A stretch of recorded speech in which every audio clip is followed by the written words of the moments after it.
প্রিয় এইচএসসি শিক্ষার্থীবৃন্দ, তোমাদের রাত পোহালে তোমাদের এইচএসসি ইংলিশ সেকেন্ড পেপার পরীক্ষা।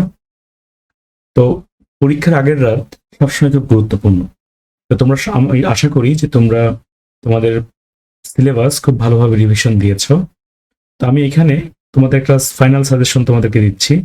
যদি তোমরা কি করবা, তোমরা এই সাজেশনটা তোমাদের পড়ার সাথে মিলাবা যে তোমরা এখানে কোনো কিছু বাদ রাখছো কিনা।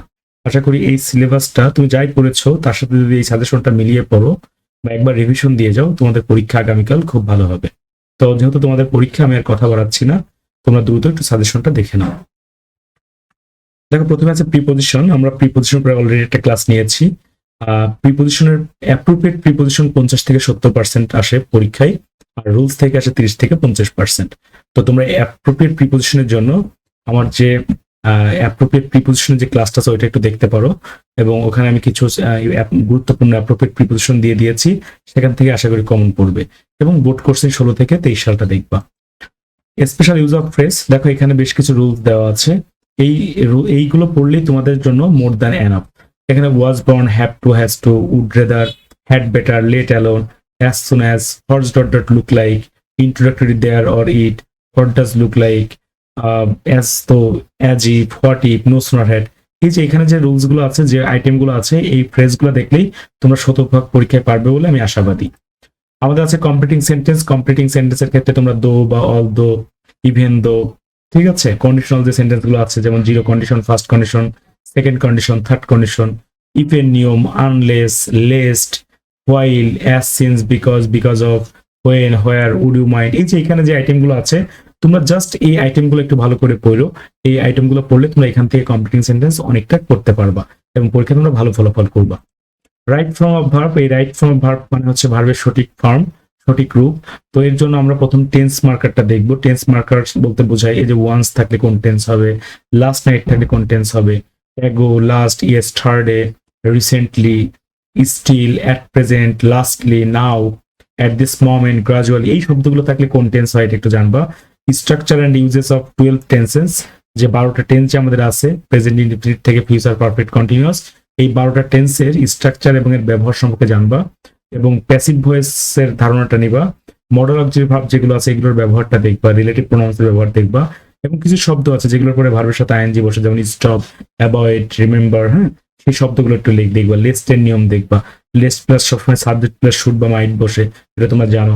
টু প্লাস ভিউ ওয়ান এর নিয়ম দেখবা। With a view to, look forward to, devoted to, addicted two, এগুলোর পরে ভার্বের সাথে আইএনজি বসে, হ্যাঁ। তারপরে অর, বাট, এগুলো যে কোঅর্ডিনেটিং কনজাংশন গুলো আছে সেগুলো দেখবা, এবং রুলস অফ কমপ্লিটিং সেন্টেন্স, এবং এই কমপ্লিটিং সেন্টেন্সের যে রুলগুলো দিছি এগুলো দেখবা। এগুলো দেখলে আমাদের রাইট ফর্ম অফ ভার্বে আমরা আশা করি সে পুরোটাই করতে পারবো। তারপর হচ্ছে নেরেশন। নেরেশন ডাইরেক্ট থেকে ইনডাইরেক্ট আসতে পারে বা ইনডাইরেক্ট থেকে ডাইরেক্টও আসতে পারে। তো যে কোনোটাই আসতে পারে, তবে ডাইরেক্ট থেকে ইনডাইরেক্ট আসার সম্ভাবনা অনেক বেশি। তো এটা রুলটা তোমরা ভালো করে দেখবা, একটা রিভিশন দিবা, এবং প্যাসেজ নেরেশনের রুলসটা তোমরা রিভিশন দিবা, এবং সাথে বোর্ড কোর্সিং গুলো প্র্যাকটিস করবা, তাহলে নেরেশনে তোমরা ভালো করবা। মডিফায়ারের জন্য এই যে adjective as pre modifier, present এবং past participle as pre and post modifier, adverb যেমন ইন্টেন্সিফায়ারটা খুব ইম্পর্টেন্ট, অ্যাজ প্রি মডিফায়ার পরীক্ষা আসতে পারে। অ্যাপোজিটিভ খুব ইম্পর্টেন্ট, এটা প্রি এবং পোস্ট দুই ক্ষেত্রে আসতে পারে।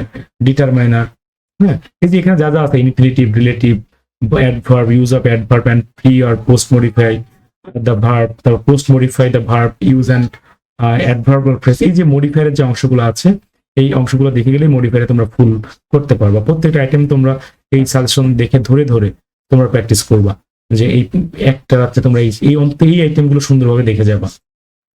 ক্যারেক্টারের ক্ষেত্রে আমাদের আছে কন্ট্রাস্ট আছে, সিমিলারিটি আছে, রেজাল্ট আছে, এক্সাম্পল আছে, রিজন আছে, কনক্লুশন আছে।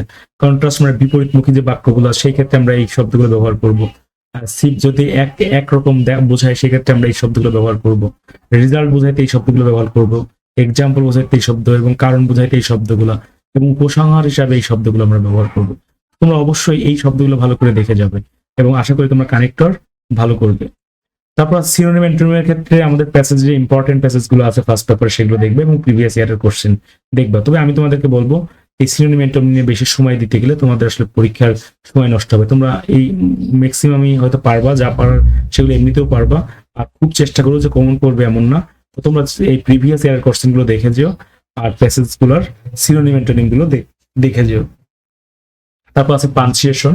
পাঞ্চুয়েশনের জন্য এই comma, full stop, quotation mark, inverted comma, apostrophe এবং এক্সক্লেমেশন মার্কস, এই কয়টা কোথায় কোথায় বসে এটা একটু দেখবা, সাথে বোর্ড কোশ্চেন গুলো একটু প্র্যাকটিস করো।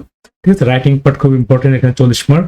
ফর্মাল লেটার এখানে আমি 8টা দিয়েছি, এই 8টা, এবং আমাদের এই ইমেইল 6টা। এই 8টা এবং 6টা অবশ্যই রিভিশন করবে। এই 8টা এবং 6টা রিভিশন করলে আশা করি তোমরা পরীক্ষায় কমন করবে। তারপর হচ্ছে প্যারাগ্রাফ। প্যারাগ্রাফ দুই রকমের হতে পারে, একটা হচ্ছে লিস্টিং এবং ডেসক্রিপটিভ, এবং আরেকটা আছে compare and contrast, cause and effect. ঠিক আছে, এই দুই ধরনের প্যারাগ্রাফ আছে। তো এই প্যারাগ্রাফগুলো আমি এখানে দিয়ে দিয়েছি, প্রত্যেকটা প্যারাগ্রাফ তোমরা একটা রিভিশন দিবা।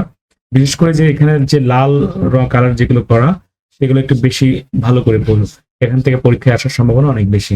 এবং এটার সাথে সাথে গুড সাইড, ব্যাড সাইড এবং সায়েন্টিফিক সাইডের যে দামি কিছু টেক্সট আছে, তোমরা যদি তোমাদের কাছে না থাকে তোমরা আমাকে কমেন্ট করো এবং তোমাদের ইমেইলটা দিয়ে দিও, আমি তার সেখানে তোমাদের যে উইথ তোমার গুড সাইড, ব্যাড সাইড, যে বা সায়েন্টিফিক সাইডের যে প্যারাগ্রাফগুলো আছে সেগুলো তোমাদেরকে আমি দিয়ে দিব। ওইগুলোর সাথে ওইগুলো মিলিয়ে, এগুলোর সাথে মিলিয়ে তোমরা একটা পূর্ণাঙ্গ প্যারাগ্রাফ লিখতে পারবে বলে আমার ধারণা। তো তোমরা এগুলো একটু অবশ্যই রিভিশন দিয়ে যাও, পরীক্ষার আগের রাত খুব বেশি গুরুত্বপূর্ণ, এবং এই রাতটা একটু ভালো করে দেখতে পারলে তোমাদের পরীক্ষায় ভালো হবে। তো তোমাদের শুভকামনা করে, তোমাদের মঙ্গল কামনা করে আমি আমার আজকের ক্লাস এখানে শেষ করছি। ধন্যবাদ।